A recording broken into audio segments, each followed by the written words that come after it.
Hello dear students, welcome back to channel JS commerce classes. इस video में हम cover करने वाले 12th class Maharashtra board exam BK का जो पेपर हुआ था 2024 में, मार्च 2024 में। आप लोग देख सकते हो, आपके सामने स्क्रीन पे शो हो रहा है board question paper March 2024 book keeping and accountancy का 80 मार्क्स का पेपर था। अब इसमें जो question number 7 that is a final account का क्वेश्चन आता है, कंपलसरी क्वेश्चन होता है 12 मार्क्स का क्वेश्चन। तो इसमें हम लोग क्या करने वाले, पूरा यही सम सॉल्व करने वाले। तो प्लीज वीडियो को पूरा देखना।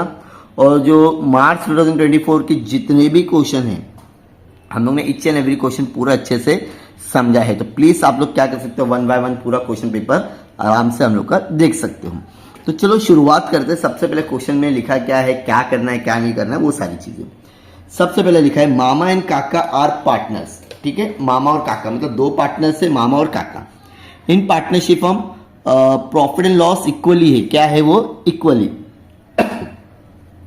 You are required to prepare profit and loss account, मतलब यहां पर सिर्फ और सिर्फ प्रॉफिट एंड लॉस अकाउंट बनाने बोला है और लास्ट में बोला है बैलेंस शीट। क्या बोला है, बैलेंस शीट। मुझे लग रहा है कि ऐसा पहला पेपर है जहां पर सिर्फ और सिर्फ तुमको प्रॉफिट एंड लॉस अकाउंट बनाने के लिए बोला है डियर फ्रेंड्स। लेकिन हर एक सब में तुम लोग अगर देखोगे, ट्रेडिंग अकाउंट बनाने बोलता है, प्रॉफिट एंड लॉस अकाउंट बनाने बोलता है, बैलेंस शीट होती है और पार्टनर्स कैपिटल भी बनाना पड़ता है। पार्टनर्स कैपिटल नहीं तो डिपेंड अपॉन क्वेश्चन होता है तो करंट अकाउंट बनाना पड़ता है। लेकिन इतना इजी सम भी आपको आता है। स्टूडेंट्स घबरा गए कि सर यहाँ पे ओपनिंग कैपिटल नहीं है, कुछ भी नहीं। डियर स्टूडेंट्स, अगर यहाँ पर क्वेश्चन में सिर्फ और सिर्फ बोला है प्रॉफिट एंड लॉस, तो मतलब मुझे क्या बनाना होगा, प्रॉफिट एंड लॉस बनाना होगा। ठीक है, सम की शुरुआत कैसे करना है वो मैं बताता हूँ। यहाँ पे एडजस्टमेंट है, तो सबसे पहले हम लोग क्या कर लेंगे, जैसे कि फॉर एग्जांपल अगर मैं इंश्योरेंस की बात करूँ तो यहाँ पे इंश्योरेंस पे एक टिक कर लेता हूँ। उसके बाद में लैंड और बिल्डिंग और फर्नीचर, लैंड और बिल्डिंग में यहाँ कर लेता हूँ और आपका फर्नीचर यहाँ इसके लिए टिक कर होता है कि हम लोगों को उसके ऊपर एडजस्टमेंट करना है। क्या करना है, एडजस्टमेंट। उसके बाद में बोल रहा right of bad debt 5%, bad debt debtors के ऊपर करेंगे। बैड डेट तो ऑलरेडी है नहीं तो डबल स्टार कर लो और क्लोजिंग स्टॉक नॉर्मली जैसा होता है। बहुत इजी सम है डियर फ्रेंड्स। ये रहा आप लोगों का सोल्यूशन। ठीक है, तो सबसे पहले मैंने क्या कर लिया, अगर देखोगे आप लोग, in the books of Mama and Kaka profit and loss account for the year ended 31 March 2019। Sir आपने ट्रेडिंग अकाउंट नहीं बनाया, ट्रेडिंग अकाउंट का कुछ भी इंफॉर्मेशन नहीं है, अच्छी बात है। Debit particular amount credit. ठीक है, यहां तक कि सबको समझ में आ गया। उसके बाद में हम लोग बनाएंगे डियर स्टूडेंट्स बैलेंस शीट। क्या बनाएंगे डियर स्टूडेंट्स, बैलेंस शीट। आपके सामने दिख रही होगी, balance sheet has on 31 March 2019। Liability amount asset amount. ठीक है, और लाइबिलिटी में हमेशा सबसे फर्स्ट लाइन में क्या आता है, पार्टनर्स कैपिटल अकाउंट आता है। तो यहाँ पर दो पार्टनर, मामा कैपिटल अकाउंट। उसके बाद में 5 से 6 लाइन छोड़ दो, बिकॉज यहाँ पे पार्टनर्स कैपिटल अकाउंट अलग से बनाने की जरूरत नहीं है, बहुत छोटा सम है। 6 से 7 लाइन छोड़ेंगे। इसके बाद में लिखिए काका कैपिटल अकाउंट। ठीक है, यहाँ पर भी हम लोग क्या करेंगे, 4 से 5 लाइन स्किप कर देंगे। चलो शुरुआत करते हैं, 1 बाय 1 हम लोग क्वेश्चन के हिसाब से जाएंगे डियर स्टूडेंट्स। यहाँ पर सबसे पहले दिया इंश्योरेंस, तो इंश्योरेंस कहाँ लिखते हैं, अगर एक काम कर लो, सबसे पहला आप लोग ना उसको पूरा सबसे पहले क्या कर लेंगे, स्क्रीनशॉट ले लो या तो फिर आप लोग लिख लीजिए पूरा क्वेश्चन, ताकि अब मैं डायरेक्टली आपके सामने आंसर करने जा रहा हूँ। तो ये रहा आप लोग का आंसर। जैसे कि अगर सबसे पहले यहाँ लिखा हुआ है इंश्योरेंस, तो इंश्योरेंस आता है प्रॉफिट एंड लॉस। जो to insurance amount is 30,000। Sir inner column में क्यों लिख रहे हैं, बिकॉज यहाँ पर कुछ इसके ऊपर एडजस्टमेंट है। लैंड और बिल्डिंग, लैंड और बिल्डिंग आपका आता है एसेट में। ठीक है, land and building amount is 1 lakh. Inner column में लिखिए ये भी 1 लाख रुपीज। ठीक है, ठीक है सर। उसके बाद में सर इसके ऊपर कुछ बोला, हम लोग करेंगे ना एडजस्टमेंट के टाइम पे। सैलरी, सैलरी क्या है, प्रॉफिट एंड लॉस। चलो आ जाते हम लोग टू सैलरी, एडजस्टमेंट नहीं है, डायरेक्टली अमाउंट आउटर कॉलम में लिखेंगे। You will gate 10,000। उसके बाद में एक्सपोर्ट ड्यूटी, ये भी आप लोग का क्या है, प्रॉफिट एंड लॉस का एक्सपेंसेस है। एक्सपोर्ट ड्यूटी अमाउंट कितना है, 5,000। उसके बाद में है इंटरेस्ट, तो इंटरेस्ट तुम्हारे लिए डेबिट बैलेंस है ना डियर स्टूडेंट्स, तो डेबिट में लिखेंगे टू इंटरेस्ट। ठीक है, कितना है इंटरेस्ट, 2,000। उसके बाद में फर्नीचर, फर्नीचर हमारे लिए क्या है, एसेट है। क्या है, एसेट है, तो हम लोग फर्नीचर में लिखेंगे एसेट। ठीक है, अमाउंट कितना है फर्नीचर का अगर देखोगे तो you will gate 80,000। Inner column में लिखेंगे क्यों, उसके ऊपर एडजस्टमेंट है डियर स्टूडेंट्स, क्या है उसके ऊपर भी एडजस्टमेंट है, ठीक है। उसके बाद में है डेटर्स, डेटर्स के ऊपर भी एडजस्टमेंट है, इनर कॉलम में लिखेंगे हम लोग डियर स्टूडेंट्स। सो डेटर्स का अमाउंट है आपका 52,000। Done everyone. तो ये हम लोग ने पूरा अपना कंप्लीट डेबिट साइड पूरा कंप्लीट कर दिए। अब एसेट क्रेडिट बैलेंस से सबसे दिया मामा कैपिटल, तो मामा कैपिटल ऑलरेडी हम लोग ने लिखे 1 लाख, दोनों का देखो दिख रहा है, तो यहाँ में लिख देता हूँ 1 लाख। इनर कॉलम में लिखेंगे हम लोग, ठीक है, यहाँ भी हम लोग इनर कॉलम में लिखेंगे 1 लाख। डन एवरीवन, हाँ sir done everyone. Bank loan sir ये तुम्हारे लिए क्या लाइबिलिटी है, तो 10% बैंक लोन, इसको लिख दो यहाँ पर 10% बैंक लोन, ठीक है। अमाउंट कितना है स्टूडेंट्स 60,000। इनर कॉलम में लिखिए, इसको हिडन एडजस्टमेंट बोलते हैं, क्या बोलते हैं हिडन एडजस्टमेंट। इंटरेस्ट तो ये क्रेडिट बैलेंस में, तो यहां पर आएगा आपका ये इंटरेस्ट बाय इंटरेस्ट, कितना अमाउंट है इंटरेस्ट के ऊपर 3,000, ठीक है। इसके बाद में बिल्स पेबल, बिल्स पेबल क्या होता है लायबिलिटी होता है, तो यहां जो बिल्स पेबल अमाउंट कितना बिल्स पेबल आपका 16,000। इतना बेसिक सा सम आया था डियर स्टूडेंट्स, अगर इसको भी अगर स्टूडेंट्स ने नहीं किए रहेंगे वो टाइम पे, तो ये लोगों का तो कुछ भी नहीं बोल सकते, ऐसे इजी सम्स आते हैं एग्जाम में। चलो शुरुआत करते हैं सबसे पहले एडजस्टमेंट की तरफ। ग्रॉस प्रॉफिट, ग्रॉस प्रॉफिट हम लोग हमेशा कहाँ लिखते हैं, gross profit profit and loss के क्रेडिट साइड, तो बाय ग्रॉस प्रॉफिट, कितना है ग्रॉस प्रॉफिट अगर आप ध्यान दोगे 69,000, ठीक है। उसके बाद में प्रीपेड, प्रीपेड हमेशा माइनस करते हैं, तो आ जाओ इंश्योरेंस पे माइनस प्रीपेड, क्या है वो प्रीपेड, कितना अमाउंट है वो 7,500। अगर आप माइनस करोगे सो यू विल गेट 22,500, कितना मिलेगा एक बार अच्छे से आप लोग भी कैलकुलेशन कर लेना, मैं भी यहाँ पे कैलकुलेटर पे कर लेता हूँ। 30,000 minus 7,500, so you will gate 2250 on the spot. जब भी आप लोग प्रॉफिट एंड लॉस या तो ट्रेडिंग अकाउंट में माइनस करते हैं, हमारे लिए एसेट बन जाता है डियर स्टूडेंट्स। यहाँ आ जाएंगे लिखेंगे हम लोग प्रीपेड इंश्योरेंस, क्या लिखेंगे प्रीपेड इंश्योरेंस, कितना अमाउंट माइनस किए वो जरा बताओ मुझे सर 7,500।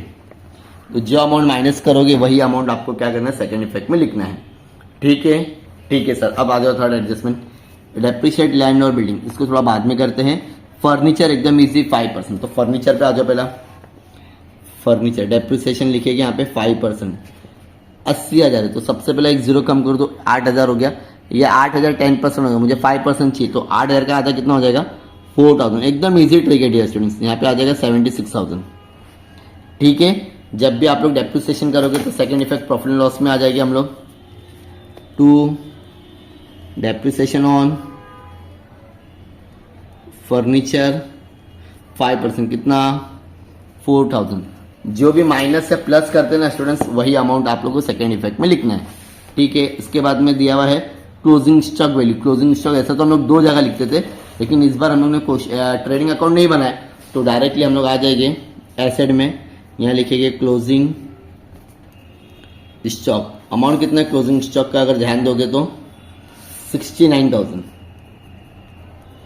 Done everyone. सर एक हिडन एडजस्टमेंट पहला बची वो हम लोग कर लेते, ठीक है। यहाँ पे बोला था 10% बैंक लोन, दिख रहा होगा सबको, मैंने लिखा भी 10% बैंक लोन, यहाँ पे डेट भी लिखी हुई, मतलब सबसे पहले इसके ऊपर 10% निकालो। 60,000 के ऊपर 10% कितना आता है सर 6,000 आएगा। ये मतलब मैंने ना बैंक से लोन लिया था, मुझे इसके ऊपर इंटरेस्ट पे करना 6,000, लेकिन कभी लिया बैंक से लोन मैंने कभी लिया, देखो यहाँ पे क्या दिया हुआ है 1 अक्टूबर, मतलब देखो अक्टूबर नवंबर दिसंबर जनवरी फरवरी मार्च 1 2 3 4 5 6 मंथ का मुझे इंटरेस्ट देना, तो 6 डिवाइड बाई 12 समझ में आ गया। सबसे पहले 6,000 कहाँ से मिला, मैंने उसके ऊपर 10% निकाला, किसके ऊपर 60,000 के ऊपर, ठीक है। तो 6 1 जा 6 2 जा, तो ये हो जाएगा 3,000, कितना हो जाएगा 3,000। तो ये 3,000 आपके लिए क्या है स्टूडेंट्स बताओ मुझे। अगर मैंने कहीं बैंक से लोन लिया हुआ, अगर मुझे इंटरेस्ट पे करना है उसके ऊपर, तो सबसे पहले तो लाइबिलिटी मेरी बढ़ेगी, इसके ऊपर क्या आएगी इंटरेस्ट के ऊपर लाइबिलिटी मेरी बढ़ेगी,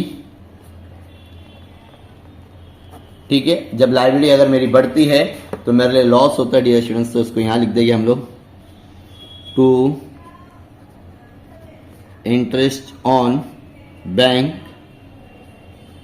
लोन, कितना अमाउंट 1000। इसको प्लस करेंगे तो भी चलेगा, अलग से लिखेंगे तो भी चलेगा। सम बहुत इजी है, ठीक है। अब लास्ट जो बचा है तुम्हारा, जैसे कि यहाँ पे दिया हुआ क्वेश्चन में डियर स्टूडेंट्स, लैंड और बिल्डिंग के ऊपर 10% बोल रहा है। कितना परसेंट बोल रहा है? तो लेकिन अगर हम लोग यहाँ पे ध्यान देंगे डियर स्टूडेंट्स, यहाँ पे कुछ एडिशन बोला है। मतलब ये जो 1 लाख का लैंड और बिल्डिंग है ना, जिसमें से 40,000 तो मैंने बाद में लिया, कभी लिया? जुलाई। तो पहला 40,000 को हटा दो, 1 लाख माइनस, मैं पूरा कैलकुलेशन का आपको करके दिखा दो डियर स्टूडेंट्स, ताकि आपको अच्छे से समझ में आ जाएगा। ये 1 लाख का है बिल्डिंग, ठीक है, जिसमें से 40,000 को पहले मैं माइनस करूंगा और बचेगा मेरा 60,000। ये जो 40,000 मैंने जुलाई में लिया, तो जुलाई से मैं इसका डेप्रिसिएशन करूंगा, और डेप्रिसिएशन मेरा 10% है। कितना है? तो पहले जुलाई, अगस्त, सितंबर, अक्टूबर, नवंबर, दिसंबर, जनवरी, फरवरी, मार्च, 1 2 3 4 5 6 7 8 9, मतलब जो भी मेरा ये इसका जो डेप्रिसिएशन निकालो 9 मंथ का, और ये जो 60,000 है इसका पूरा साल भर के लिए, तो ये तो हो जाएगा 6,000। एक जीरो कम करते तो हमारा मिलता है, ठीक है। 40,000 का एक जीरो कम करे तो मुझे मिलेगा 4,000, लेकिन 4,000 पूरा नहीं लूंगा। क्यों? ये साल भर के लिए, मुझे कितने महीने के लिए चाहिए इसका डेप्रिसिएशन? 9 मंथ के लिए। क्यों सर ऐसा कर रहे हो? यहाँ पे क्लियरली मेंशन है, यहाँ पे जो 40,000 की मशीन जो बिल्डिंग है मैंने कब लिया हूँ? 1 जुलाई को, तो उसका डेप्रिसिएशन भी कितना लगेगा? जुलाई से ही लगेगा। तो ये पूरा उसका कैलकुलेशन है। तो 4,000 इंटू 9 डिवाइड बाई 12। सर 4,000 कहाँ से मिला? 40,000 का 10% निकालो ना भाई लोग, ठीक है। तो अगर इसको कैलकुलेशन करते हैं तो 3 3 जा 3 4 जा 4 1 जा, ये हो जाएगा 1000। 1000 इंटू 3 ये हो जाएगा 3000। तो कितना हो गया? टोटल हो गया 9,000। तो मतलब मैं यहाँ क्या लिखूंगा बेटा?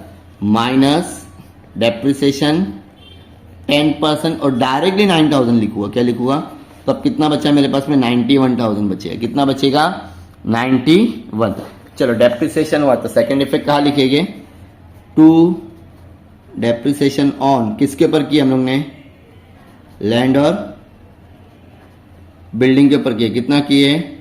10% किए, तो कितना आएगा? 9,000। और हमेशा याद रखना, जब भी सेकंड इफेक्ट आप लोग लिखोगे तो जो प्लस या माइनस करते हैं, जैसे यहाँ पे मैंने ये 2 माइनस किया, ये प्लस किया, तो जो प्लस और माइनस करते हैं सेकंड इफेक्ट हमेशा वही लिखते। चलो अभी जरा देख लो कुछ भी एडजस्टमेंट बाकी है क्या हमारा डियर स्टूडेंट्स? ये अमाउंट, हाँ, बेड डेप्थ का बाकी दिखा। सबसे पहले राइट ऑफ बोल रहा करने के लिए, राइट ऑफ मतलब बेड डेप्थ होता है। तो डेटस में जाके यहाँ लिखेंगे माइनस बेड डेप्थ। क्या लिखेंगे? बेड डेप्थ कितना है? 2,000 है ना। देखो 2,000, तो मुझे कितना मिलेगा? 50,000। सर इसको बाहर क्यों नहीं लिखे? इसके ऊपर और आरडीडी भी निकालना है हम लोग। क्या करना है? आरडीडी भी निकालना है। निकाल लेंगे ना, तो यहाँ लिखूंगा माइनस आरडीडी। आरडीडी का फुल फॉर्म क्या है sir? Reserve for doubtful debts, ठीक है। 50,000 का 5%, तो पहले एक जीरो कम करो, 5,000 मिलेगा। फिर से बोल रहा हूँ, 50,000 में से एक जीरो कम करे तो कितना मिलेगा? 5,000 मिलेगा। यहाँ कैलकुलेशन करके दिखाता हूँ मैं। तो एक जीरो कम कर दो, 10% है, मुझे 10 नहीं चाहिए, 5 चाहिए, तो इसका आधा कितना हो जाएगा? 2,500 हो जाएगा। तो यहाँ लिखोगे 2,500, तो यहाँ कितना आ जाएगा? 47,500, ठीक है। अब सेकंड इफेक्ट यहाँ आ जाओ। सबसे पहले लिखेंगे 2 बेड डेप्थ। क्या लिखेंगे? 2 बेड डेप्थ। कितना आया 2 बेड डेप्थ? 2,000 plus RDD. कितना मिला आरडीडी? अभी हम लोग ने फाइंड किए 2,500, तो टोटल कितना हो गया? 4,500, ठीक है। ये आरडीडी है, कितना परसेंट? 5%। ये न्यू आरडीडी नहीं बोलेगा, इसको आरडीडी लिखेगी तो भी चलेगा। Done everyone. यहाँ तक कि और कुछ बचा है? एडजस्टमेंट चेक कर लो। पहला एडजस्टमेंट लिख लिया, सेकंड लिख दिए, थर्ड पूरा डन कंप्लीट हो गया। अब 1 बाय 1 हम लोग को क्या करना है? सिर्फ और सिर्फ टैली करना है। सम टैली करना बहुत आसान है डियर स्टूडेंट्स। मैंने आपको पहले भी बताया था, हमारे सम में आपने देखे रहिए। सबसे पहले आपको देखना है कि प्रॉफिट हो रहा है कि लॉस हो रहा है, ठीक है।